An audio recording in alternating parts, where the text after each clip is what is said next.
Hi there, it's Ron Gula with the Gula Tech Cyber Fiction Show. Today, our guest in studio is Tony Sager. Tony, how's it going? Great. Thanks, Ron. Thanks for having me here. Thanks so much for being here. So it's such an honor.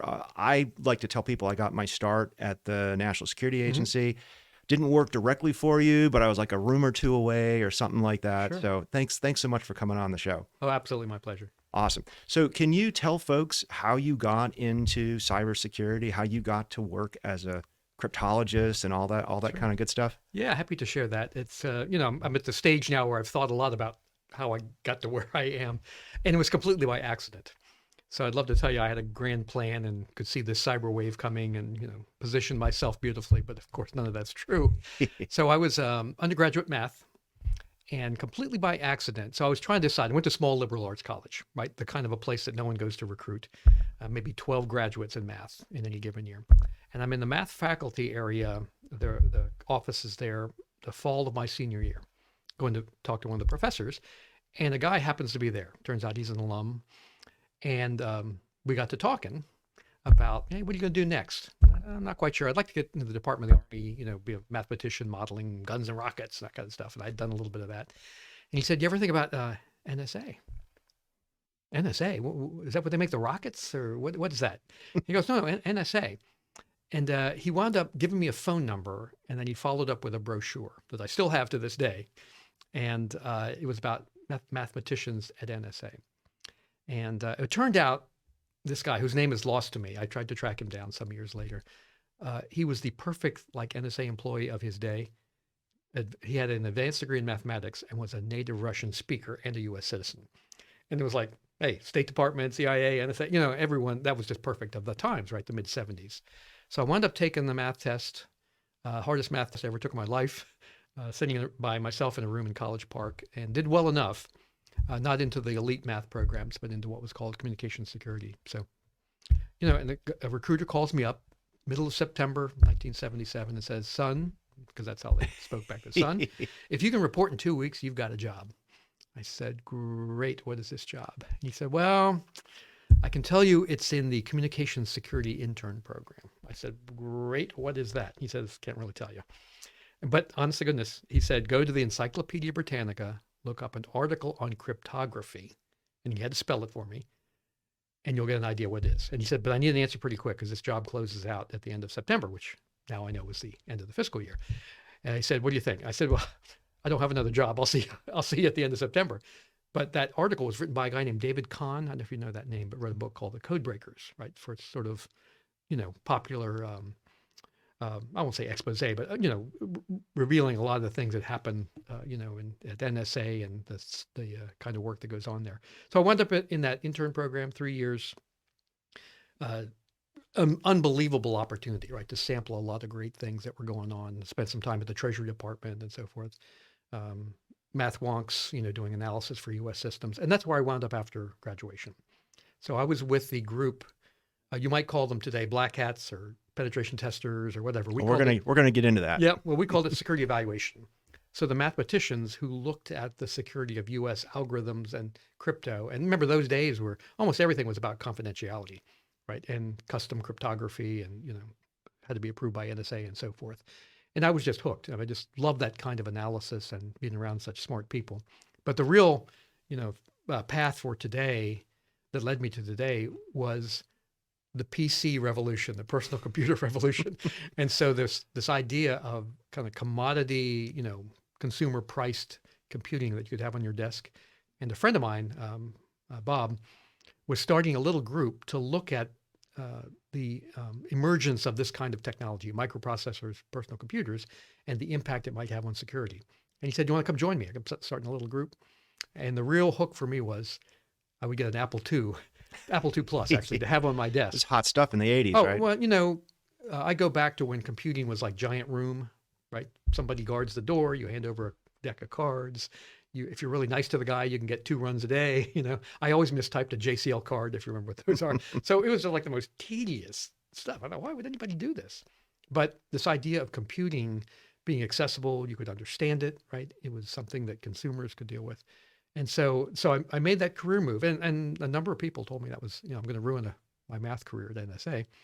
but that let me ride the wave. So it became, we started to do things in software that were unthinkable. I mean, absolutely, the mantra of the day: software can't be trusted to do high security things, right? Because it could have a bug, it could change, right? It's just, if you really cared about something, you built it in custom hardware because you could test it, you could design it, you could over design it, you could duplicate it, right? You could essentially model every possible failure mode and see, did that affect the outcome? So, but one of my lessons through all this is that economics always wins, right? You got something that's commodity priced, reprogrammable, flexible. And so that stuff just inevitably started to sneak into every high security thing. So that notion just sort of led me down this path of, the emergence of computing as both a technology issue as well as a social issue. So could you talk for a little bit? I think a lot of people think of the NSA and they think of spying on the Russians or the adversaries or terrorists, right? Sure. But your career was more defensive. So what's the role of the NSA on the defensive side? Yeah, my career will probably never be repeated for a variety of reasons. But think of NSA, big machine, and what gets in the press, right? All those issues. But it's sort of a 90% signals intelligence. An incredibly important, incredibly tough problem and important for the nation. 10% defense. So by accident, I wound up starting in defense, and I never left, which is really, really unusual there. And it wasn't because I was a rebel or, whatever. It just kind of worked out that way. Defense really appeals to me. And so this notion of the role of NSA in defense, and back then it was very focused, on cryptography, on government systems, on kind of things that we built, and usually as part of a life cycle, right? So the role that folks like me had was to be a part of the development life cycle. And, you remember your military days, right? I mean, it would take 10 years plus to build a new radio for the US Army, right? And it didn't feel like it at the time, but by today's standards, we had lots of money, lots of time, lots of control of the environment, right? So you could say only cleared contractors, only certain companies, parts can only be sourced a certain way. We get to reinspect the software. We get to put all kinds of requirements on it. You're the contractor. You got to write all this documentation to prove you did the right thing, et cetera, et cetera.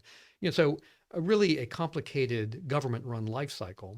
And then the opportunity for folks like me to be there and say, hey, before they put this in the field, let's pay people to pretend to be the bad guy and see what they find, right? And can we fix it? And so we could afford to do that. Again, luxury of time and control and resources. But a lot of there's a sort of historical reason. So why do you put essentially offense together with defense? Well, that really originates, I think, from the notions of cryptography, right? If you really want to design cryptography, you need to understand how to attack cryptography. And long before my time, one way to do that is to sort of put folks together, to make sure that you understand the state of the art in attacks so you can defend against them, and vice versa, right? You want to understand defenses so that you know how to attack them. And so this idea of this sort of closed society around offense and defense, but the sort of logistics of it were 90%, 10%, right? 90% of the money and the people and the time, and in particular, executive attention, right? So the director of NSA was always a career intelligence officer. And so, and even in terms of authority and funding, as you know, big things in government, those were from different buckets, right? So different sort of, the Pentagon sort of overlooking the defensive mission, the intelligence budget overlooking the SIGINT mission. But it's, as times changed towards the middle and end of my career, it became really clear that people needed to understand both. And there was a lot of motion of people back and forth and cross-training and joint development programs and things like that. So it just worked out for me, in a particular way to stay focused on defense. But I was, eventually got to sort of run the vulnerability finding for defense, right? So that naturally brought me with my counterparts in SIGINT who were running vulnerability finding except against other nations. In targets and whatnot. Absolutely. So with the cryptography example where you have the offense and the defensive people put together, so now you're working on the new computers, right? You got your Z80 with your, 7-inch floppy disks, right? Gosh. All that kind of good stuff. But then people have to start figuring out what a trusted system is. So were you involved with the creation of like the Orange Book series, all those, and the Rainbow books, all that different kind of stuff? Yeah, no, not at all. Not at all. But you were there when it happened, right? I was, yeah. So kind of an observer more than, so the startup of what was called the National Computer Security Center, right? So this recognition that this computer security is a big deal. And it's about sort of commodity IT, right? And how do we improve the security of it? So again, before my time, there was a notion of standing this up, and the kind of acknowledged, I mean, there were a lot of great minds who've worked computer security for a long, long period of time. But the notion of standing up a national center that brought together government and industry to develop kind of the basic modeling, or, what does it mean to have security, right? How do I design? What are the architectures that make sense? And so forth. So I stayed in the analytic group at the time that was focused on the communications security problem. But there were a lot of people back and forth, during that time, working the computer security things, moving back into ComSec and sort of back and forth again. And ComSec wasn't static, right? So it was evolving along a path that got broader. And for folks that are from cyber, ComSec is communication security, like maybe intercepting a cell phone, a radio transmission, even a phone call, right? Right. And so it really started from there, sort of built up, right? And what you saw was the evolution of both technology and then the security problems that come with it. But the focus of the NCSC, the National Computer Security Center, produced the classic works of the day, right? And you referenced, the Rainbow series, right? These colored books, each of which dealt with a different topic. And some of the best minds in industry and government, right, created those. And so a lot of great work. At some point, there was a reason to essentially reorganize the way that was done. And so the elements of that wound up being sort of absorbed into the mainstream of NSA. And so that led to some other restructuring things. And so I became sort of part of the receiving end of that, right? Where did those folks wind up? Well, they wound up in organizations that I was a part of. And a lot of that reorganization was because you had some experience with these assessments, right? These penetration tests. Right. So how did you feel like you were sending guys like me out in the field, and it had been going on a little bit longer before I got there in the 90s, but you're sending people out in the field and, they're doing their work, but you started to see some patterns, from our customers out there. Yeah, there was, again, I grew up in a world where the notion was if you got the mathematics right, then everything would be okay. And, but of course, that's not true.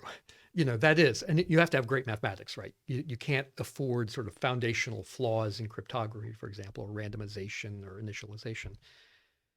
But, it became like, well, that real life stuff, that's for other people. But more and more, so folks like me who drifted sort of out of the pure math area into computer science, that became, hey, the software could actually undo the good intentions, right, of the mathematics. Or the way we built the hardware could lead to all kinds of bad side effects. So we need to start looking at that too. So that started to branch out. And then it's sort of, well, after we build it, it gets fielded. Oh, and people operate it and they make errors. They don't do things the way we thought they would do things, right? There are procedural things that will happen. So this notion of getting out to see these sort of things, and it started in an ad hoc way, that we would find people who could sort of work the operational testing stuff, and okay, let's get a team together and go look at this. But as it grew, it became really clear that this is vital, right? So you started to see the things you talked about. That how do I codify this? How do I find people, train people, develop them, build organizations? A lot of this, I would say, it's not a direct line, but if you remember the term eligible receiver 97, right? So the big wake-up call in the Defense Department that said, wait a minute, this is a big deal and it affects everybody, right? So it was a major exercise where cyber components, happen to be homed at NSA, played a major role and could disrupt, the absolute fundamentals of a major, exercise. And there's a couple ways to deal with the results of that from an executive level, right? You could say, that's not fair. That's not going to happen. We'll just push that aside. Or you can say, if this happened during this exercise, this could happen in real life and it could happen to others. And it really became kind of a rallying cry, I think, across the department, which led to, within NSA, the codification, right? The formalization of things like red teams and blue teams. And, the sort of testing went from, sort of bits and pieces in different organizations to something that was really had a name, had a place, had a, budget and an authority. And so a lot of things kind of developed from there. So I came into that. If I may, please. The term red team. Yeah. Who came up with that? I don't know. That's a good question. There are a lot of these terms that are a little bit lost to history. Black hat penetration testing. Some of them, I know a little bit of the history of this kind of analysis for nuclear weapons. Mm-hmm. So the black hat was the preferred term there, right? You play the black hat role. And it later kind of got grabbed by the industry and events and so forth. So red teams, that's a great question. It was always a DoD term. Yeah, I always thought the red team was the Russians. So Yeah, blue that's team, right. red team, blue's US, red team's the bad people, right? I'd assume And I that think it just yeah, pulled in from there. right. Yeah. But it's so embedded. It's like saying Kleenex or something, right? You sort of forget where it came from. So, but this idea is, so I became involved at a, I'll say, frontline supervisory level, in the red teams and blue teams, either providing people or conducting such things. And over time, what really came to trouble me, or to really cause me to think about the model, was this seeing the same results over and over again. And it wasn't until I moved up into management that I really appreciated that. So I usually talk about my career in 3 phases. They're not linear, but conceptual. So the first third is learning the craft of finding vulnerabilities, right? Mathematics, computer science, implementation, software. The middle third was about moving into management. And so running organizations that did that. And then the last third was about trying to figure out why do we keep seeing the same problems over and over again? What's going wrong here? Why can't we learn from this? And if you remember those days, and some of this is before your time even, Ron, there was nothing more carefully controlled than the report from an NSA red team, right? The only people that got to see it were the participants, right, the team, and, outbriefed to the executives, right, to the general officer, to the commanders, to the IT people and it turned out, as I looked at this and I moved up to management, I realized no one's looking at all of these things and figuring out, what am I seeing in common? Is the root cause bad DoD policy, bad purchasing, bad technology? And why are we seeing the same thing in every setting? And why are we only telling the owner of that system? Why isn't the department seeing this at a higher level to say, I have a systemic problem. Everybody is failing on this part of it. So this notion of, and I actually came up with a conceptual model that I used with my workforce for years. And I happen to have a kid, 7th or 8th grade, learning basic science, right? And scientific method and sampling and things like that. And I said, really what we do when we do a penetration test, a red team, a blue team, yeah, we want to help that customer. We want to find something, give them. But what we're really doing is we're really sampling the environment, right? We're taking one sample. And the purpose of sampling is so I can draw conclusions about the population from which I'm sampling, right? The DoD networks. And so unless we combine the samples, right, we take them in a uniform way, we combine them, we have separate people who think about what am I learning from these samples, we never make any progress. I mean, that took me some time to sort of figure all that through, but I actually literally pulled out a handout that one of my kids had from 7th grade, about science and sampling and, drawing conclusions. I said, we've forgotten some of the lessons that we knew as kids. And this idea of, and I get it, in the early days, right, it was, oh my gosh, your testing revealed a vulnerability in a live DoD system. We couldn't possibly tell anybody else that, right? And it became this really closed, knowledge. And there was an incident. I can't tell you the details, but it was so. Then at one point, I was running the blue team, or they were one of my groups, and the red team had found a problem that was a big deal. Got briefed at very top levels of the DoD, and it kind of came back in through channels. And the blue team was tasked to go fix it, right? To go out there and find and fix. And this is no exaggeration. I went to the Navy captain that was the chief of the red team, right, and said, "Hey, my team is tasked to go fix this problem. I don't know what you guys are briefing, but hey, my guy's got to go fix this. Can we get it out briefed?" And he said, and he wasn't a nasty person, he was a good person, "No can do." I'll never forget. No can do. I said, "Really? Why is that?" Well, the senior at the Pentagon, who's in charge of this thing, said, "Close hold." I said, how do I get invited to the meeting? I can't believe the guy's an idiot, right? He wants this problem fixed. Well, I actually found that person later who happened to eventually wind up on the NSA advisory board. And I told him this story and he roared laughing at the idea. But it wasn't that person, the Navy captain was not evil, right? He was under orders. And this notion of this, oh my gosh, vulnerability in a live DoD system. Well, what I always said, this over secrecy actually does not cripple the bad guy. It cripples the good guy. Right? Because we don't see these problems in common. We don't identify root cause. We don't figure out, how do I fix many things at once, not by chasing whack-a-mole, but by changing DoD policy or purchasing or training or whatever the root cause happens So to be. I had 2 comments there. So one, I leave NSA, I eventually start Tenable Network Security, and, we're selling vulnerability scanners. Sure. And so in the early 2000s, it was common to have like a DoD auditor whose job was to fly all around to every Air Force base Okay. and do the vulnerability scan and bring it back, right? hmm So that's an improvement. They, Yeah. they went from the NSA doing it to actually doing it in the DoD, which is good. Right. But then it still took like another almost 10 years for the DoD to be like, we want a permanent, continuous monitoring system to do Right. what you're talking about in real time so we can get Right. that. And Tenable was also involved in that. But it just took so long to One of kind of the get them yeah, one of the, convinced. and you're exactly right. I mean, one of the lessons, right, is the power of the system or Mhm. bureaucracies that you know, one former director of NSA once was as a quote, and I'm tracking this down to make sure he actually said it, but it was basically, he said once, I'm convinced large organizations prefer to fail rather than change.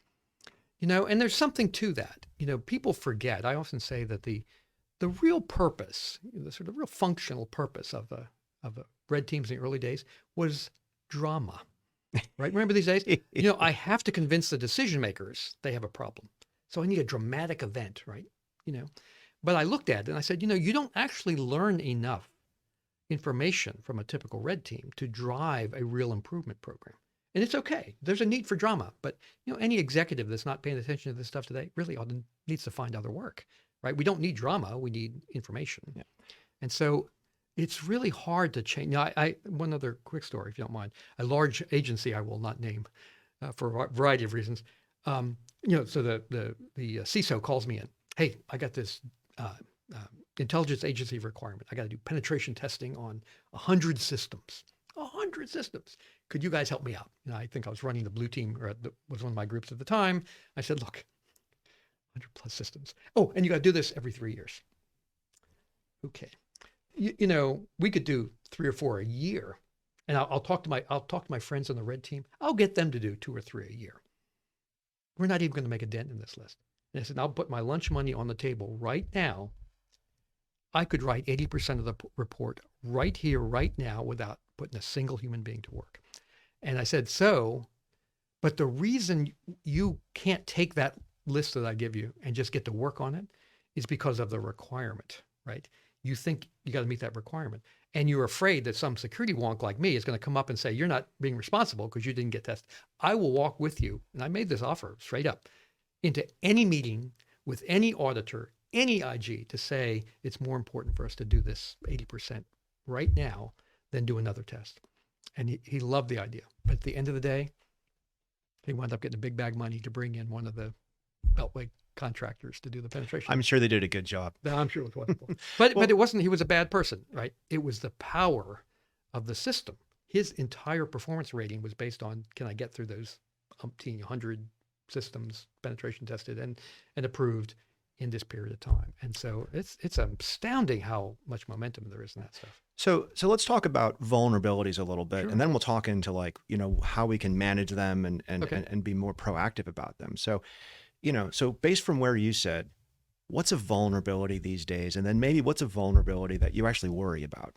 Yeah, you know, NSA, because it's full of math wonks, or was at the time, you know, there's a whole definition and hierarchy and, you know, and so forth, all that, right? Vulnerabilities. And so we would distinguish between sort of flaws, vulnerabilities, attacks, and so forth. And there's reasons to be kind of picky about that, right? Because as you know, in this industry, people throw terms around just kind of willy-nilly.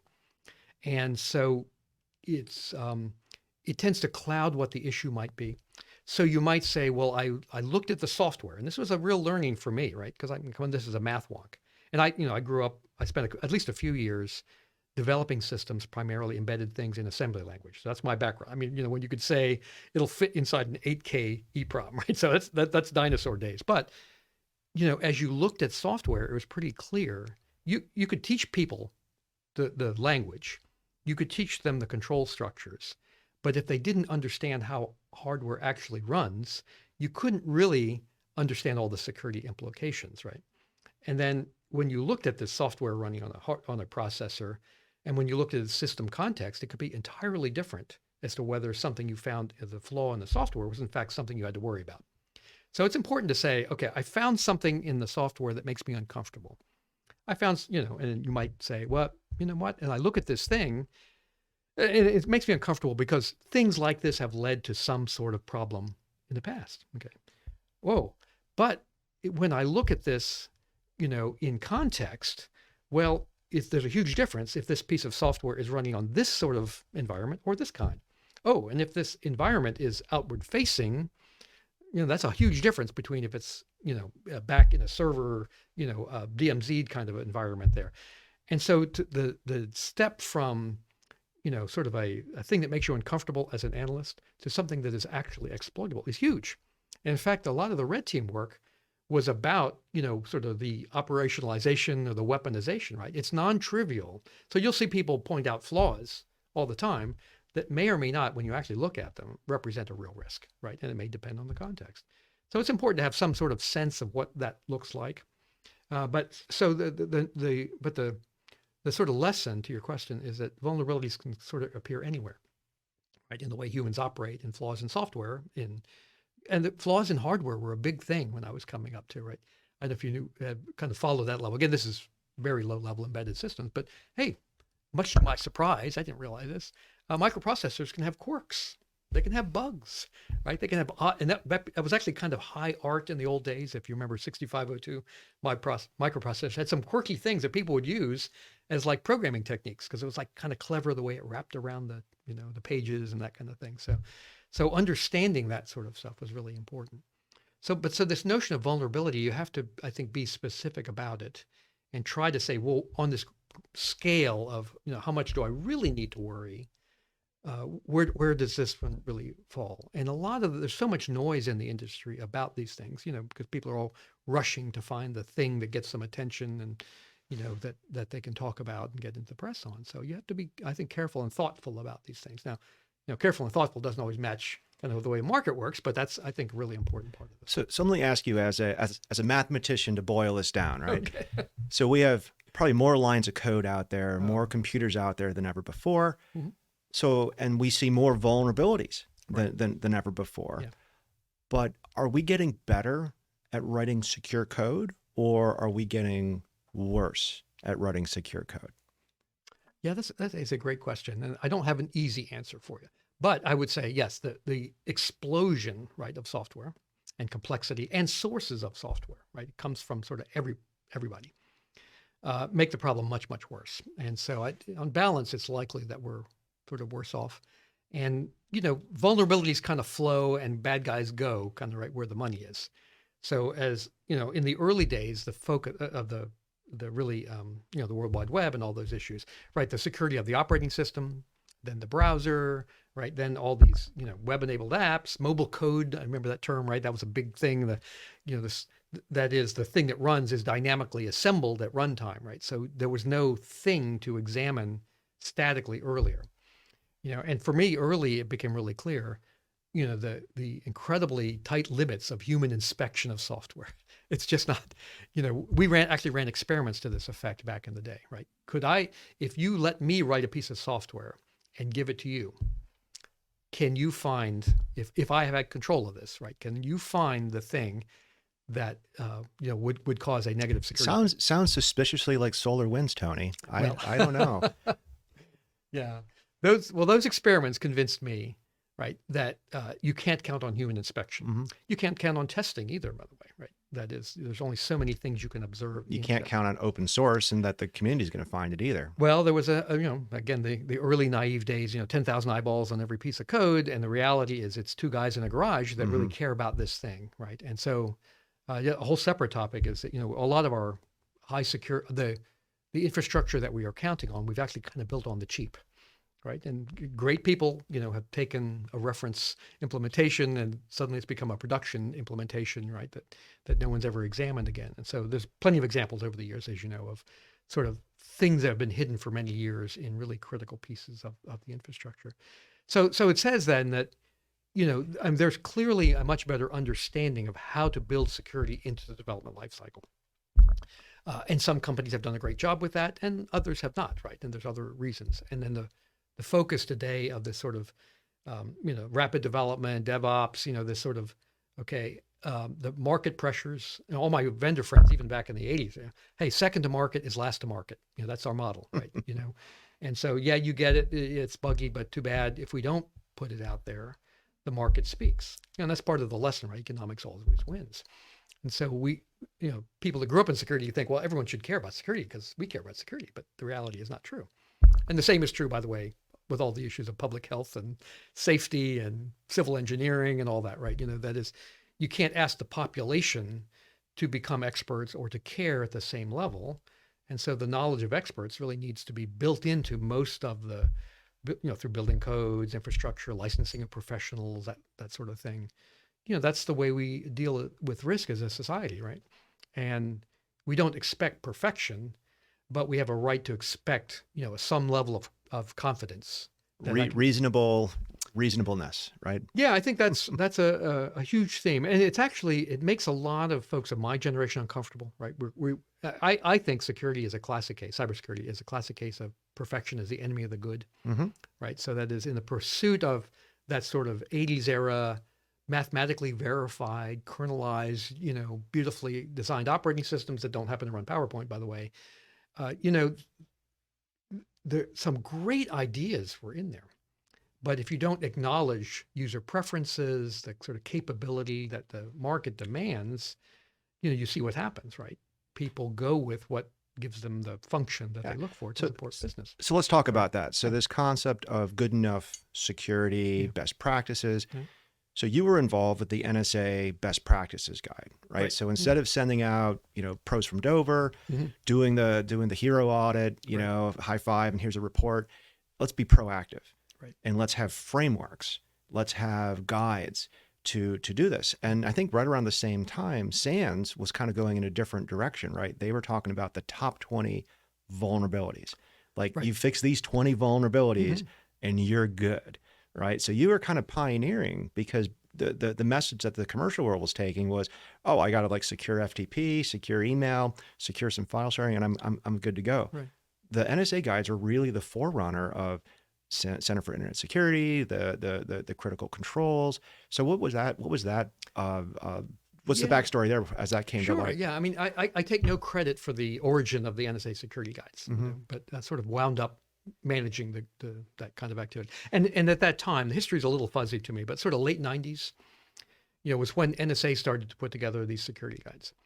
And it turned, so no one had a grand plan, by the way, as near as I can tell. That is, we had blue teams, right, past eligible receiver, red teams.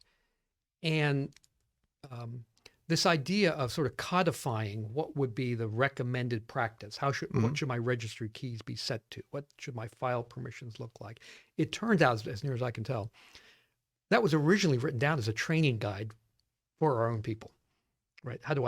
What should everyone look for? How do I harden Windows NT? Yeah, and that was the idea. And there were other sort of pieces around in the industry. SANS had some things they called step-by-step guides back in the day. And there were a few things. There was a thing called Bastille Linux back in the day. A guy named Jay Beal wrote the sort of first hardening guide for that. But there were pieces. There were early DISA-STIGs. There was a little bit of stuff from NIST. But for NSA, it became this sort of, and the name was always security guides. And it originally started sort of a training thing or a handout thing.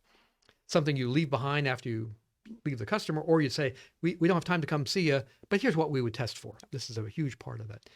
And it started to take on a life of its own. And then I worked in one of the next door groups and wound up moving, up to at that time, there's a group called the System and Network Attack Center, right? Great acronym. Sounds snappy, right? Yeah, the snacky. And the whole controversy was, believe it or not, System and Network Attack Center. Oh my God, we couldn't possibly put attack in the name of an NSA organization. Believe it or not, that was the level of discussion in that sort of time. System and Network Assessment Center. Yeah, something like that. But it was sort of a bold step at the time. So I moved up to become the deputy chief of that. And the first job the chief gave me is look at this security guide thing and figure out what we ought to be doing. There seems to be a lot of friction there and pieces floating around. And I looked at it, and I think I knew what the answer was, but I looked at sort of what was in the market and what was going on and what NSA said and so forth. And I said, we could make a huge difference if we really got organized around this. And it had taken on a bit of a life of its own, and eventually, at least two of the DISA-STIGs were actually NSA documents by permission with their cover on it. Because their model was to pay someone to write that. And for folks listening, who's DISA and what's a STIG? Sorry. Yeah, it's all right. Think of DISA as the big sort of IT service provider for the Defense Department, Defense Information Systems Agency. And a STIG, roughly equivalent to a CIS benchmark, right? A component level individual security guide. You should set this registry key to this Mm-hmm. value and so forth. So very low level, very component oriented kind of stuff. So for NSA, then it became a thing, but I deliberately kept it as, we didn't set up a group to write those. I wanted it to be, this is an outgrowth of security testing, right? This is the analysis that we do, and we happen to codify it. And the reason is because, again, I live in bureaucracies, right? So, and I had offers from the Pentagon, hey, we could put a pile of money against that and blah, blah. I said, no, the problem is I don't want to fight with DISA for authority. I want to support them. I don't want to fight with NIST. I want to, be a partner with them. And when you say fight, you're literally doing things like at the time, maybe password length. You might have an opinion, maybe it's 12 characters, maybe it's 9 characters. Well, some auditor at the Pentagon is going to say, well, if we go from 9 to 12, that's $500 million we have to spend fixing. Yeah, right. There was a whole kind of a thing back then. I called it the Special Snowflake School of Security, right? We're all special snowflakes. Oh, you guys are doing that in the Army? We couldn't possibly do that in the Air Force. How much of that do you remember, right? Everyone is special. And every auditor gets to decide for themselves what's important, every assessor, IG, and that's just nuts. So what happened? And so, we released the NSA security guides to the public, by the way, in June of 2001. But sometime around then, there was a guy named Paul Bartok, the late Paul Bartok, who was just an amazing force for us, for good back then. Paul leans into my office. I always knew when Paul, I would hear a knock on the door frame and he'd lean in and say, hey, Tony, our Windows NT stuff is really good, but Windows 2000 is coming. And we're going from a couple hundred registry settings to a couple thousand. I don't know that we can keep up the same level of work on 2000 as we did. And by the way, NT isn't going away anytime soon, right, in the Defense Department. And I said to him, tell you what, go make me a list of everybody in the U.S. government that sponsors a Windows NT security guide. Let's see if they want to work together. See if I can talk them into it. And the count is a bit lost to history because I never wrote this down, but I think it was 14. There were 14 different, right, and Windows NT security guides, paid for by you, the taxpayer, by the way, right? And all good people. Navy Spay War, the Army had a Goldmaster or something, I forget what it's called. All these. There were 2 from NSA. Two different ones from NSA. One from the R&D group and one from the blue team. So I said, Paul, let's split the list. You call half, I'll call half, see if they want to work together. And I called this the great experiment. By the end of the day, the list evaporated. People got reorganized. They were no longer funded to do it. They had adopted ours. They no longer had the mission, whatever. And who was left standing? The usual, so DISA, NIST, Spay War offered me a MITRE point, a man-year of MITRE effort, but they had no resources otherwise. I said, you know what? I think we learned a lesson here, right? And by the way, and we did go back to examine this, if you looked at the content of all those, how much was it? How much was the same recommendation, all of them? In the high 90%. Yep. So we all spent, right, separate energy, separate money, separate resources to reach essentially the same conclusion. Now, at some point, I have to go back and recreate the history, but NIST wound up hosting a meeting at their site there in Gaithersburg. And so I started the meeting with this. And the early folks from CIS came. DISA was represented. We had the Microsoft security option. We had SANS with their step-by-step guides, us, all those players.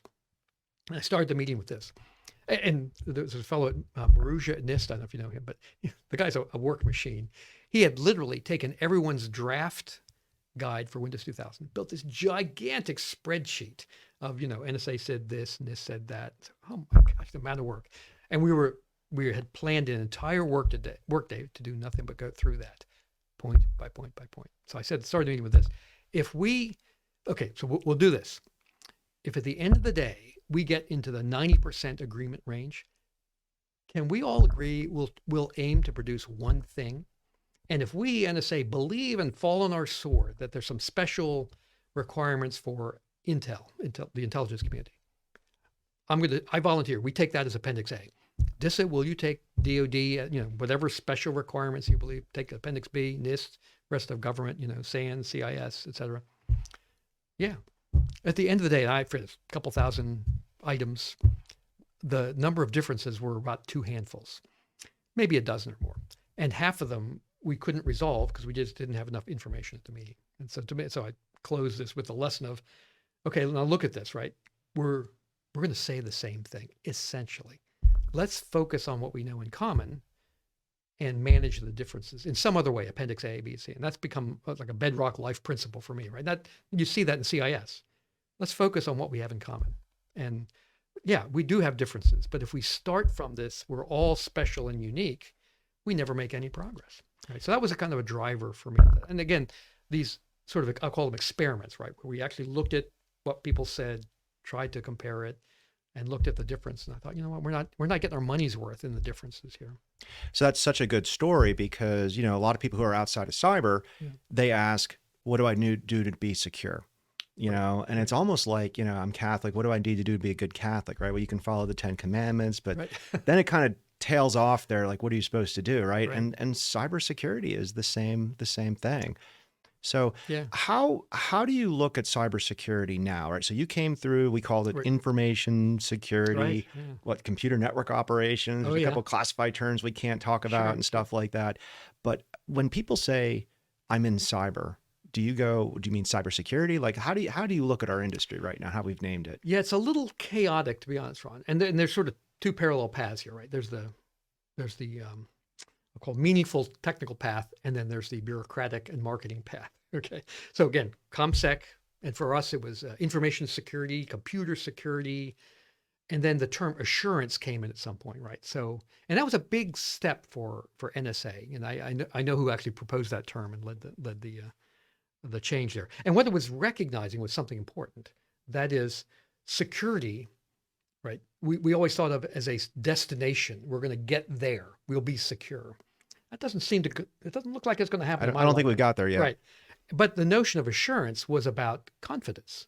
It's not, am I at the right state or not? It's what level of confidence do I have in my information or my operations? And that's conceptually a big step, right? To say, I don't expect perfection. You don't expect perfection. You hope for it, right? When you book a ticket on a commercial airplane or when you go into surgery, right? Now you look at... I kind of hope for perfection. Oh, absolutely. But you recognize, right, that there's human beings. Happen. Yes. But you know that person that's operating on you, right, has been certified, is capable of demonstrating knowledge. There's a record made, and they have, if they failed enough, they're no longer in the profession, a commercial airline pilot, right? The airline can't hire a person who isn't certified, who isn't retrained every year, recertified, and there are breakdowns in the system. There's no question. But the key is, can you make a rational, reasonable decision on that highly risky thing to fly in a plane or to go into an operating room? Yeah, you can. And you can do some homework, right? You can check the credentialing of that person, right? If you're diligent. You can look at the Better Business Bureau. You can look at complaints lodged against that hospital or that airline and so forth. And you can adjust your behavior in a rational, not perfect, but a rational way. If the system is broken down, right? It turns out the airline failed in their hiring screening or whatever. You have the ability to look at the courts for some relief or to deal with some of the licensing issues, right? So again, we can't expect perfection, but we can do much better in terms of raising the confidence. So assurance was a big step. There were other paths for me, software security and all this stuff. And the bureaucratic path I mentioned was, I call it the saluting the taller flag or the bureaucratic Jedi mind trick. Oh, Ron, you care about communication security? That's quaint. I care about information security. My charter, my mission, therefore my budget should be bigger than yours. Oh, Tony, you care about information security. No. I care about assurance. So you sort of like, it's a race to rename yourself. But there's also the logical path, right? Which is more connectivity, more commercialization, more complicated business arrangements means that the problem is in fact more complicated. So the watching the bureaucratic naming, I have a chart kind of that effect, right? It also recognizes the problem has gotten bigger. And so we need to think of solutions in a bigger space. Now, the huge step of the cyber thing, right? What happens is you get to a peak where you produce the most general purpose, but also most meaningless name. So I always say, and sometimes I violate this rule myself, I have to admit, cyber with nothing after it is not very helpful. In other words, at a minimum, you have to talk about things like, am I focused on defense, right? Is it about, all these other issues? And you need some way to address that. I remember when Cyber Command was starting up, and I mean this respectfully to all my friends in uniform, right? We had literally thousands of cyber warriors who could barely spell IT roaming the halls. And, got it, but this is a new domain here, right? We need some literacy in these issues. So it's talking about cyber defense, about exploitation, about attack, about, all these different issues. And so it becomes this, so everyone gets to declare their role without really being very specific about it. So that's the confusion, right? The marketing confusion that goes with that too. So, I mean, the problem is unquestionably bigger and more complicated, but it's also not helpful to sort of brush it over with a term that doesn't have any real definition to it. Do you think the Department of Defense and the NSA got defensive, right? So you have SCIFs, right? You have rooms you can go into where you can't bring your phone and no signals leak out, right? Yeah. You've got cryptography everywhere. You've got all of this kind of information that's designed to. Do you think the commercial world's starting to figure out that the only way to keep China and Russia from hacking into them and stealing their secrets is to kind of adopt those kind of standards? Yeah, well, that's a tough question. You don't give me too many easy ones. I appreciate that. You have to look at the history of some of these things, right? A lot of government defense is based upon, if you're following any of the more, in the last few years, the more popular TV series that start to show. Spycraft is one that's sort of out now. Yeah, people do that stuff, right? I mean, but my wife once asked me, like, don't get me in trouble, but I don't get this whole espionage, counter-espionage thing. Can you tell me how to think of it? I said, no, there's one simple rule to me. And the phrase I use, which I've used in talks before, when nations compete, everybody cheats. Just assume, right, that this is a complicated, ugly game. And so all kinds of things happen. And we will spend, right, large amounts of national treasure, many nations will, to learn about the adversary, someone we see as a rival or an adversary in economics and politics and technology. And so that doesn't mean you have to be paranoid, but a certain amount of paranoia is a healthy way to think of this here. But it's also true that when you look at the way the government has managed it, there's a tendency in cybersecurity to say it is really complicated. And so I'm going to, the things I can't control, I'm going to control them to a fine point, like password complexity, right? It's one of the few knobs and switches that we can actually control. Oh, NSA says 12 characters plus this level of complexity. We say 14. Wait a minute, and you start to build up sort of, and that was one of the things we discovered in that meeting I talked about, right, where we reconciled all these things. And some of these things popped out in discussion. Well, you guys say timeout so many minutes after umpteen bad passwords happen. You guys say this many minutes, and you guys say, oh, who can, why do you say that? Oh, we say that because we've always said that, or we said it because, hey, NIST said this, and so we want whatever they say, we say more. I mean, it was no more complicated than that. And in my early days, right back in the 70s, how would they keep an intern busy? I would do all these calculations for, with a 300 baud dial-up modem, if I could throw so many passwords attempts at it, and it takes the system so many seconds to respond to it, how many, and so those were the kind of, fairly casual studies that were driving these. Okay, then the password has to be this long because it'll slow down the processor, to try all these candidate passwords and blah, blah, blah. And I said, some of that is still creeping around in our security guidance. In other words, if nobody has a rationale for it, pick the middle one. I don't care. I'll sign off on it. I don't care. Okay. But because there's this folklore, right? If we have to, so there, I'm sorry to go on, but there was a little bit of this. We look at the things we can control, and so there's a tendency to overbuild sometimes, right? Because security people are a little bit paranoid and they're naturally conservative, right? They don't want the system to fail. But again, when you look at this as a mass market problem, you're not going to see that kind of expenditure, right? You're not going to see, because economics just don't work. And so you need to be more selective in the way that we think of this problem, right? Some things do deserve more attention than others.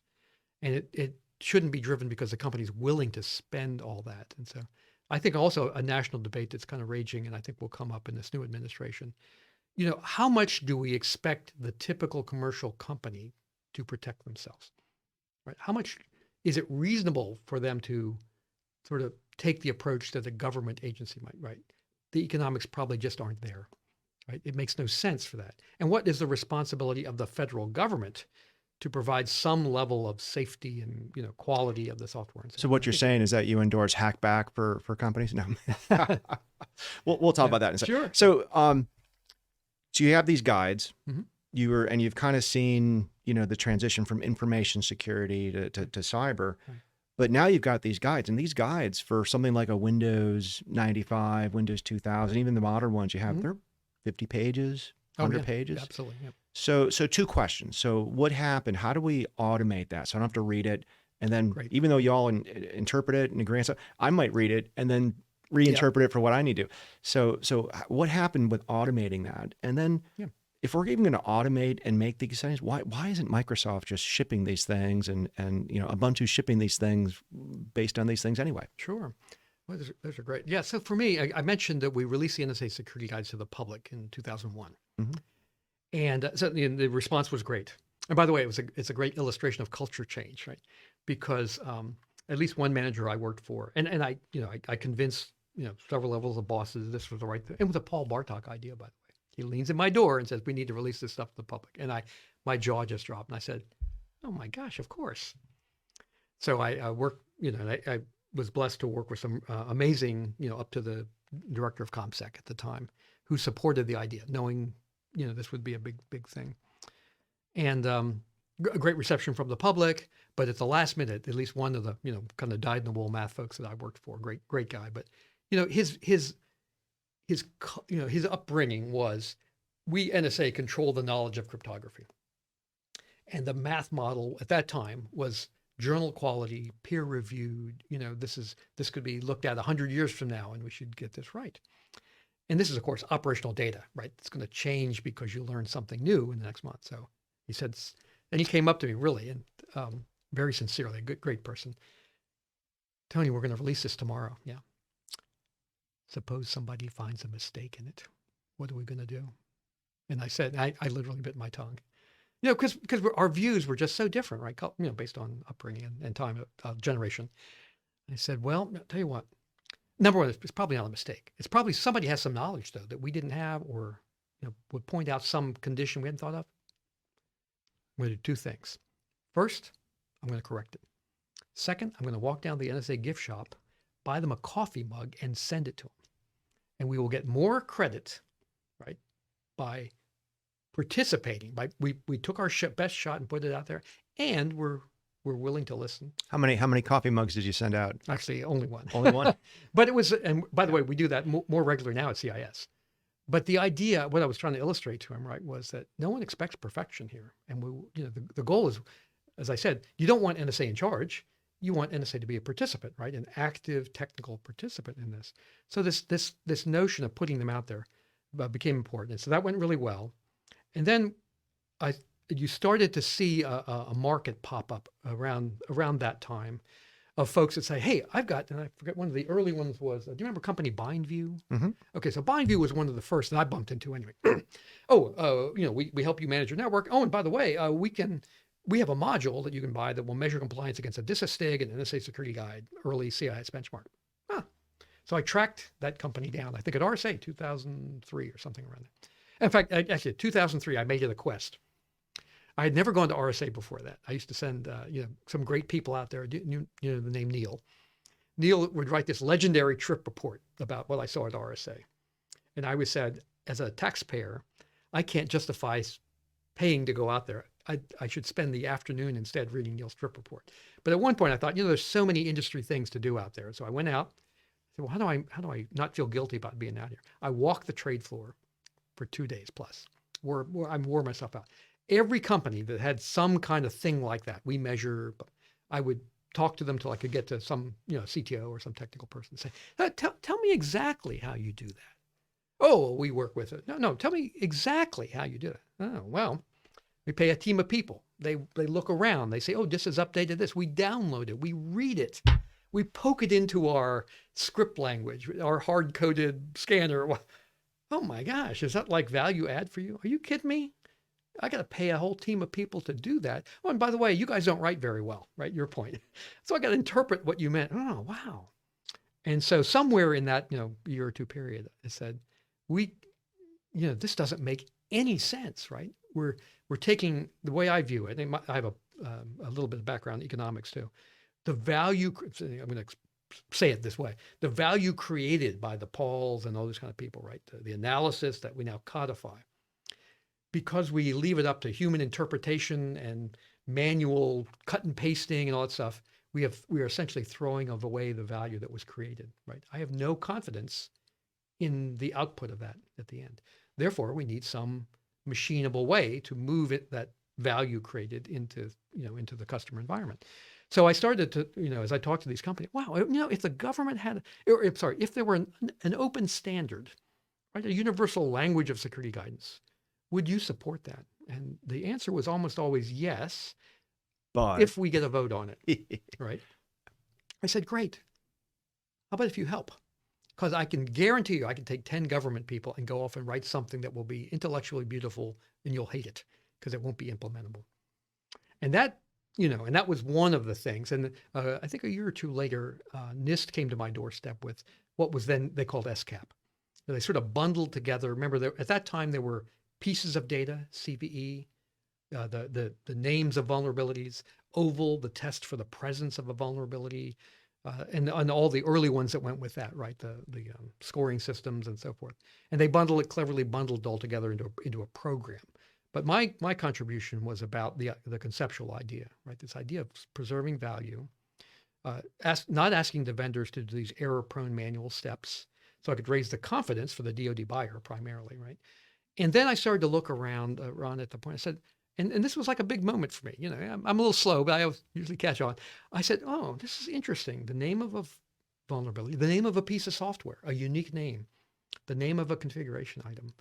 Who else uses that kind of data? And it started to lead me around to knock on the doors of companies like software licensing companies.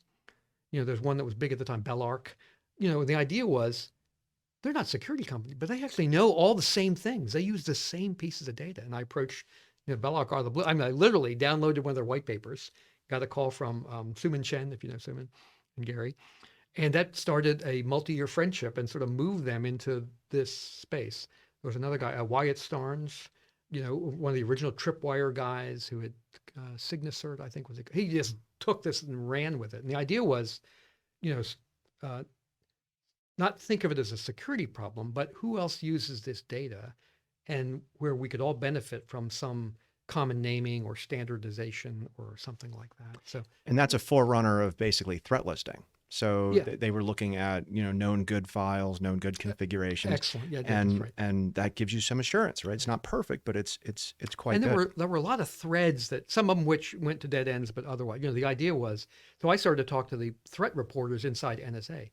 Hey, when you write a report of an incident, when you refer to the software that was exploited, if you could start using standard names to it and and by the way, it was configured this way, and that allowed if you'd use a standard thing to that, we could go find that later, right? As opposed to this sort of narrative way. And the industry, and so others ran with those ideas, and the emergence of things like Sticks and Taxi and these other, again, more modern forms for that. So again, I'm not claiming any ownership here. You're very humble. No, but it was just all these ideas started to swirl in one place, and once you start to get tuned into it, then you find others that are like, oh, yeah, okay.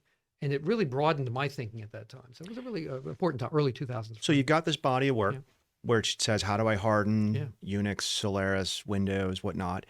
And then you got a body of work that you can automate the assessment of that. Right. Any progress on getting people who are building these things to lock them down so that we don't have to? Yeah, and that is a really key part of this, Ron. I mean, think this idea of, we grown up in an industry where it's the model of security is build it yourself. Go buy a thing, go get a security guide, go buy a tool and compose it yourself. And I think this is a fair statement. We can discuss it. Most of our economy will never be able to do that, right? I know you care a lot about the plight of small businesses, right? They'll never hire a security person. They can't afford expensive security tools. You cannot, it's not reasonable for us as a society to think that that's a sort of mass market solution to the problem. So it has to be built in. And I will say that, and we've all grown up in this, right? So the early days, and I'm not going to pick on anybody here, like in Microsoft, um, their early days, there was a lot of friction with the government. And I had one of the top security people at Microsoft. I mean, just pull me aside when the NSA security guides first came out. And he gave me literally the finger, not the finger, but the finger pointing, you government guys don't get it. Every time you tighten up security, I mean, this is a quote, every time you tighten up security, you cost me money. Why is that? Because software breaks. I got to pay more people to answer the phone. I got to train people. I got to, train my systems in yours. And I said, if we work together, you'll save money. He said, how is that possible? I said, because you can't, right now the DoD is every desktop for itself, right? They're all configured randomly. You cannot tell me that that's a cheap support cost. If we knew that a DoD desktop, and this, at some level, not universally became true, was one of 6 variations. Right? By the way, the first level of breakage analysis will be done by folks like DISA and NSA. And then we will care about command and control applications and mission unique applications, right? And we'll know what runs or doesn't run on the hardened DoD systems. And we can turn that into a spec to our integrators, software companies, right? We should be telling them, don't just give me Windows out of the box. It's going to run on a DoD system and it looks like one of these 3, right? And you don't get to use all the ports and services that you want. So this idea of you have to break the cycle, right? And you have to say, so he said, you cost me money because systems break. But the follow-on question is, well, why do they break? Well, because everyone that writes software writes it sort of with the expectation that they own the machine. Did the I'll just go talk about the Air Force, right? Sure. Didn't they pioneer this kind of concept? I give great credit to the Air Force. Measure some reduction in IT costs because of it, right? It was the first sort of large scale, maybe the largest and maybe only of that scale. It was really the Air Force and a guy named John Gilligan, who happens to be the CEO of CIS right now, who looked at the whole problem, right? And just to close the Microsoft thing, we came a long way with Microsoft. We went from this sort of friction to really cooperation. We can talk about that later. But so John Gillen was the CIO of the Air Force at the time. And he was quoted in the press, and I tracked him down to make sure. And he's, the red team used to do regular work for them. So we knew each other at some level. But his quote was, I'm spending more to recover from bad software than I am to buy it. And what I would interpret that for the layperson is he was looking at the whole life cycle. Right. So, and again, big systems kind of work like this. So the acquiring of stuff was different than the operational management of stuff, different budgets, different leaders. But when you looked at, so you buy cheap up front, right? Hey, wide open commodity pricing, throw it to my integrators, right? The big companies, they now push it into DoD systems or ship it with DoD boxes and all that kind of stuff. Oh, and now bad guys are attacking it. And poor, overworked 20-year-old tech school graduates are trying to like heck to configure this thing so it works. And by the way, commanders yell at me because the email's not running, right? And so you got this kind of crazy quilt of life cycle here. And so he looked at this whole thing and said, this is crazy. So he was able to combine the improvements with security, really with acquisition, right? With purchasing, with how do I bring, as the CIO, go from a random unknown number of contract vehicles to a relatively small number? How do I put requirements in up front that allow me then to save money on the tail end, right? And so we became the security advisor to that. And once this got started, basically I wound up offering 2 NSA people for as much time as they wanted to fly down, I think it was Gunther, Alabama. And what the Air Force did, I mean, it's a tremendous leadership thing, right? It was really, and I talk them up all the time. To make this happen, leaders have to take charge. And so they would have these big conferences where all the operators, right? In the DoD, right? Operators win, right? Operators are in charge because that's the deal. That's the mission. But they would all show up, and there would be this discussion of, the mission critical applications that they had, and they would go through, I mean, literally point by point, right? If we tighten the configuration of this, who might be affected? And there was this ongoing, and I wanted, our security people in there sort of every time. And that became the basis that became known as the Air Force desktop, right? And so the idea was, it wasn't just defining it in terms of security. It was working with operators. It was changing the way we acquired stuff. It was working with the integrators, right? In terms of, okay, when you deliver a DoD system, it'll be pre-configured. There was even a point in time, I think, where Dell was the primary supplier, right? There was actually a line item you could buy, a DoD configured, Windows-based operating system, and there was Solaris for servers and so forth. So the idea was to look at this as an entire life cycle activity. And so, that's by far the largest scale kind of experiment of that type. What happened was that became the basis for what was then known as the federal desktop. I forget the exact name of it, but a person named Karen Evans at OMB. And this idea of, could we do this at the federal level, right? It had mixed success. Systems are very hard to change, but the concept is, is something you have to do. They say, it's unfair to ask everyone to solve it. It's insane to ask, the most underpaid, undertrained part of your workforce to save you, right? The tech school graduates who are just doing their best to keep things running. It's bad strategy. So how do you look at this as a whole thing? I will say also, more recently, CIS, I have nothing but good things to say about our relationship with companies like Microsoft, right? And we're actively working now to kind of build in what we independently create. But we're not, a lot of the early models also, people forget, were really done in conflict with the vendors. I'm going to cartoon just a bit, like CVE, right? The naming of vulnerabilities.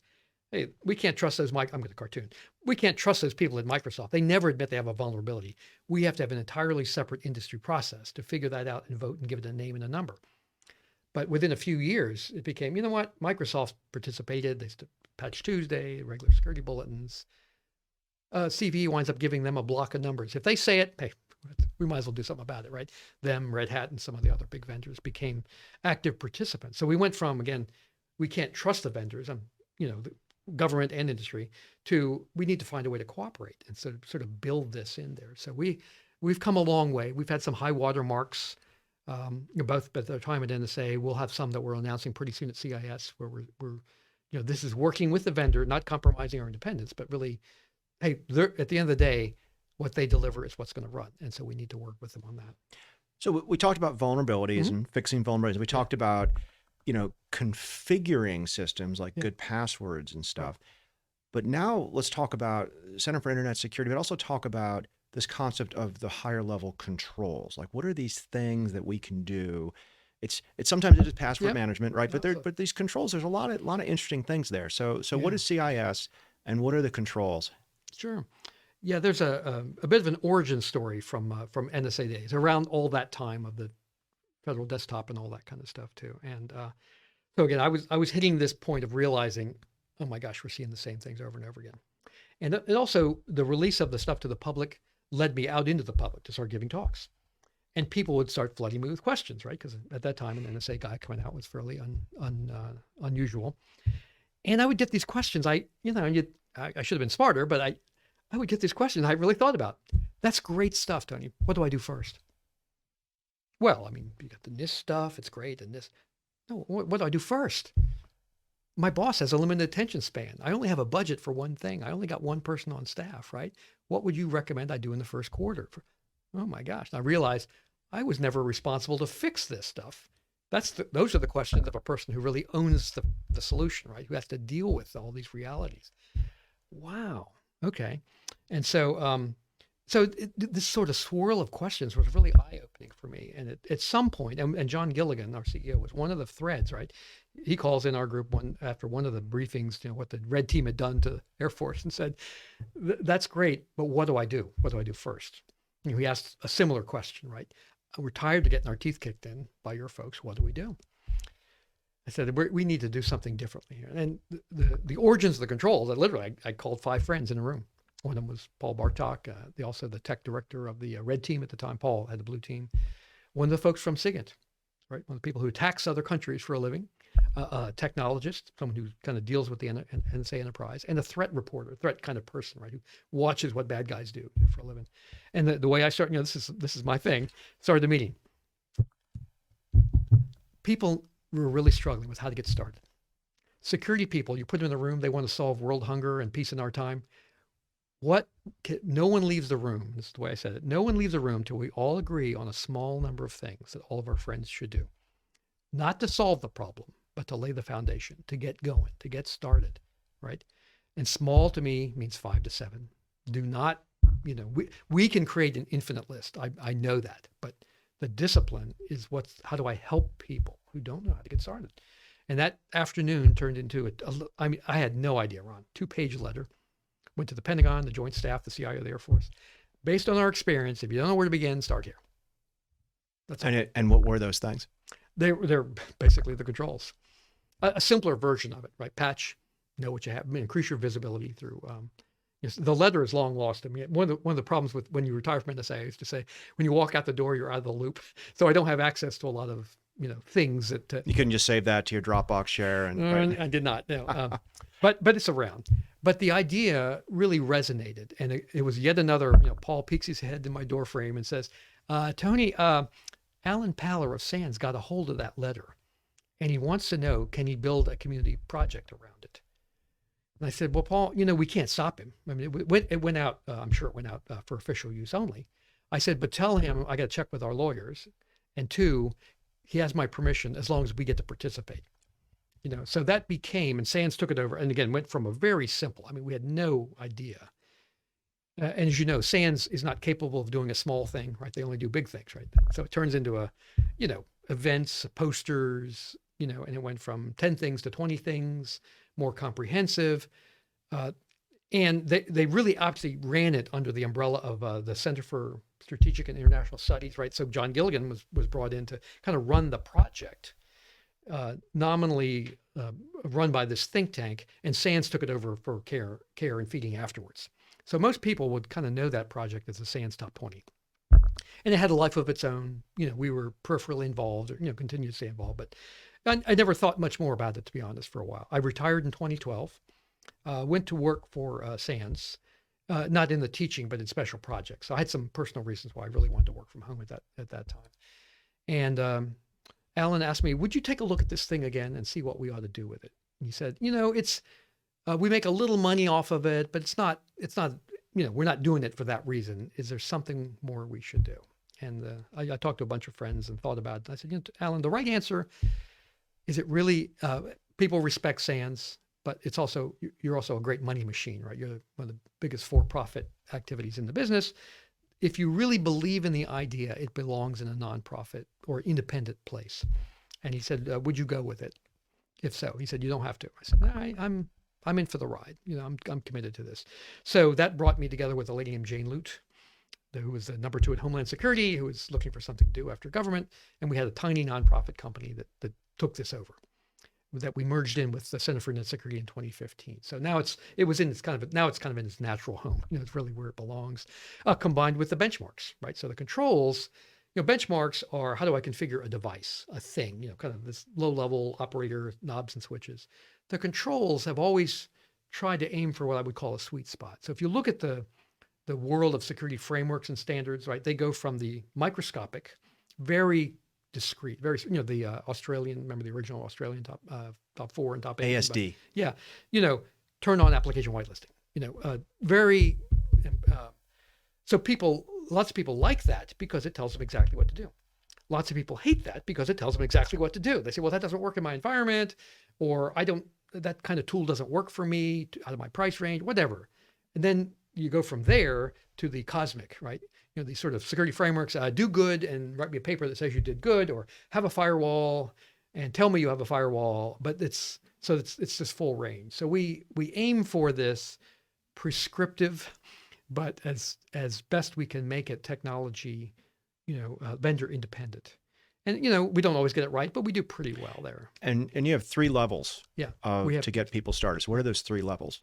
Well, we call them implementation groups. And so any list has a certain clarity and goodness to it, but it also has a certain danger, right? People say, "Oh, it's a list, and number 1 I should do first, number 2 I should do second," and they get stalled at some point. And that's not the way they were written, but that's how they get interpreted.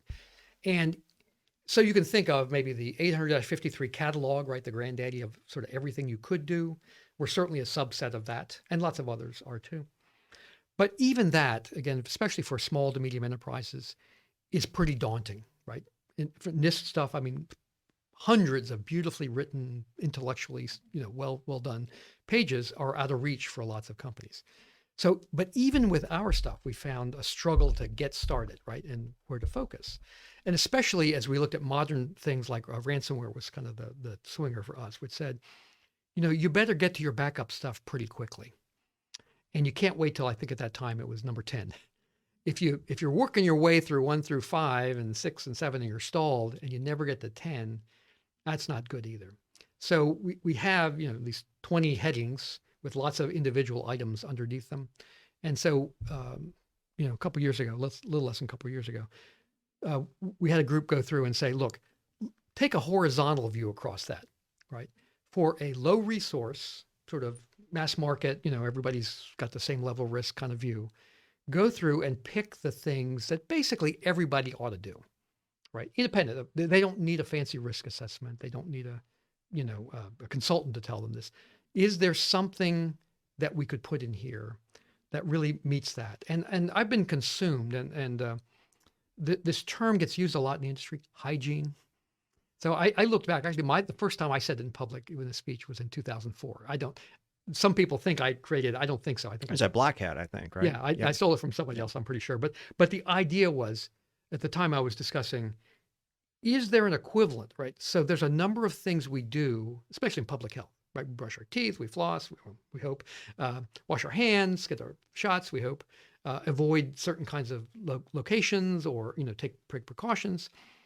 And the fancy way to talk about that stuff is those are behaviors, but they're really translations from science, right? Someone has studied the transmission vectors of a disease and said that washing your hands is not a cure, but it's a tremendously important and well-defined and inexpensive step to interrupt a key transmission path, right? And so just do it. And if the science changes, you need an antibacterial soap instead, or a different sort of formulation would make more sense and provide, okay, then we can change the behaviors, right? What you buy could change. So that was the idea. I've been searching for kind of the equivalent of that, right? And trying to get past this special snowflake. Oh, you couldn't possibly do anything, Ron, in security without hiring a really expensive consultant to come in and do this fancy risk assessment. And I knew that that was really out of reach for a lot of folks. So this idea of this, is there a basic cyber hygiene set? So, and I'd use the term, and I hunted around. I couldn't find a good definition of it, frankly, right? It's the kind of thing people say, cyber hygiene is really important. For example, you should patch. Okay, great. Is that a definition? Well, no, it's an example, right? And for example, you should know where all your hardware assets are, identify all your. So for us, we defined this implementation group one as a basic cyber hygiene, right? That is our definition. People can argue with it, but it's also the on-ramp, right? Just do this. Don't spend a lot of time thinking about it. You can build a program around it. You can build expectations around it. Now, we matched that with implementation group 2, right? Which is sort of the next up, and then 3, which is sort of all else. We're building a more technical, defendable rationale under the hood for that. But that first step was really about an on-ramp, right? What's the basic thing that we ought to expect? Again, same thing for you as a citizen. When you walk into a restaurant, you expect, not perfect, but a certain level of cleanliness, a certain level of hygiene, right? A certain level of behavior by the employees when they handle food and all that kind of stuff. And some of that's codified in regulation, and some of it you just expect. And the last thing you mentioned, let's talk about that, and Sure. then we'll kind of finish up here, because this has been awesome. You're going to try to expand the controls with some proof, looking at things like MITRE ATT&CK. Right. So what is MITRE ATT&CK, and why is that Sure. relevant to this discussion? Yeah, I think that's right. We are on this multi-year campaign, right, to bring more data, more rigor and transparency, right? So control lists, right? Any list that anybody's ever done basically starts like this. Get a bunch of smart people together, like the origin of the controls, argue, write it down, right? Publish it. And people look at it and go, oh, that's a bunch of smart people, or I have to pay attention because they're regulating me or whatever. And the worry is that's just not good enough for the future of this, right? Different people might give different answers. The loudest voice in the room, you know what this industry is like, full of really brilliant, but also really opinionated people, right? So there's a lot of arguing and not always logic that pops out of it. So the idea was, can we do that? So kind of where we are now, we call the community defense model. And we're taking advantage of some industry trends, right? And one of them is this MITRE ATT&CK model.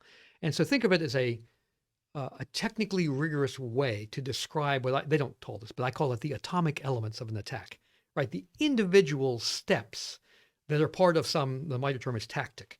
So the tactic is to gain a foothold, for example. Well, what are the individual techniques that could be used to get there, right? So with great detail and lots of brains involved, they've been sort of building this structure that looks across the universe of attacks and tries to identify the sort of common elements of tactics. So like the SolarWinds attack, yeah, that type of implant coming through a trust, that's right. in there. Right, exactly. And so you want to, and this is, most people aren't going to look at this, right? This is highly detailed practitioner stuff. It's some sense, a lot of folks in the industry, have used prior models for things like the Lockheed Martin kill chain, right? Which is a little higher level of abstraction, to talk about the life cycle of an adversary attack, the Mandiant APT1 model, things like that. They're all useful, right? And we've used them also. I've written papers around them to say this is, you're not going to provide perfect defense against everything. Therefore, the knowledge of what attackers do allow you to make good choices about where you range your defenses, right? And by the way, I don't want to have one level of defense. I want to have multiple levels of defense. So it allows you to think about that. Think of the MITRE attack framework as really sort of a more detailed atomic element refinement of that. And it's gotten a lot of play in the industry, right? People are adopting it. Oh, I'm a fan. Yeah, so it makes a lot of sense. So we have that as kind of one element, right? We don't need to create something. The industry is coalesced. And the other is we have a long-standing relationship with the folks that produce the Verizon data breach report. So that's kind of the godfather of these. Hey, based upon our business model and data contributed by lots of folks, we have analyzed over the last year all the incidents, categorize them, summarize them, look for commonalities and so forth. So we've been working with them since about 2013 to map into the controls. And what we did, the CDM sort of looks at this attack framework, looks at our recommendations and tries to place them there. If we recommend this thing, right, this very discrete thing in the controls, where does that provide you value in that MITRE model, right? It's not everywhere. It's at very specific points. And so we map that. It's almost like jujitsu, right? The attacker does this, the defender does this. And so you can't do that exercise at the high level because you're completely missing all the technical nuances here. And the MITRE model has a thing for mitigations, and we work through those. But that's not as mature, frankly, as the rest of the MITRE attack model. And it doesn't, it just makes more sense in terms of driving defensive programs to use our controls and kind of map into that. Then we look at, so we have a model, right, to talk about the value of any defensive step against this industry standard framework. But now we have data. So we have the the Verizon data breach report, which again, and they have very good data scientists. They have a whole collection model and a structure to manage that. So you look at that and you go, well, from there, can we identify a set of attacks that we think everybody should care about? And so there's a little nuance to it. Basically, we identified from that report the top 5 types of attacks that everybody should care about. And then we look at that and we say, well, can I express those attacks in the MITRE attack framework to say that type of attack kind of goes through the framework in this way, right? Or this way or this way. And we call that a pattern. So now we are able to say for every safeguard against these patterns of the top 5 attacks, what do you get value from what we recommend? All right, so we're looking for that match. And so it's been fascinating. So we're doing this kind of backing into this, right? In logically we'd do sort of we'd pick our recommendations based upon the model, but that's not where we were in history. So we looked at this and go, it turned out, and there's a paper out published on this, our hygiene set, IG1, against those top 5 classes of attacks, you get amazing coverage, like 100%. Okay, in multiple places. It's not perfection, right? This is a exercise here analytically, but it's pointing the way to what we think is really valuable. Well, which is it shows that the people who argued over this knew what they were talking about. Yeah, it does. But having data to prove it's even right. more useful. And again, for us, right, this is just something we put into the public. And I've always been very conscious of, you want to produce something like this that is sort of data set agnostic. You can bring the DoD's data set. The model is there. You don't need us. You could use the same general approach. And the more models like that are out there in frameworks, the more interesting things people can use. Like I've heard some examples where some organizations, they can identify the techniques that certain attackers use. Right. That's right. And then they can map those techniques. Well, if I'm going to mitigate them, which Center for Internet Security controls do I need That's right. to mitigate that? So that's Yeah. that's a mature industry. Yeah. It took us 25 years to get there, but maybe 30 years, right? I think that's right. Yeah, I think there's a need to have a rational basis for kind of mass market recommendations, right, that are built into frameworks and regulation and that kind of stuff. But for those that face really high risk and that have the resources to think about these kinds of things, they're facing really expensive decisions, right? And to have some rational basis to say, the intelligence tells us this, and therefore this is the most effective action. The other thing that comes up a lot there, right? And defense and offense are not one-to-one, right? One thing you do in defense is not against the one thing. It's a one to several often. But you can also say that, should we panic every time there's a new type of attack or tradecraft? Well, it turns out a lot of times the things we've already done actually provide you, excellent or if not complete protection against new things, right? And so people will want to get in a panic over every 0 day. Remember I talked earlier about, the difference between knowing a flaw and is it really something I could build into an attack? It turns out a lot of sort of good practice things limit the attack surface, bound the attacker once he's got a foothold and doesn't let him move on. So you want to have an intelligent way to say, I learned something new, but how do I assess the actual risk from that? And therefore having a model lets you kind of continue to assess the value of your security program. Change it if you need to, but it turns out in my experience, do a good set of things once, you are actually in really good shape, right? And so you don't have to panic over every new thing. You just need to re-examine your model. That's excellent. So let's close out. So you're on LinkedIn, right? Yep. Center for Internet Security is a lot of good quick start guides.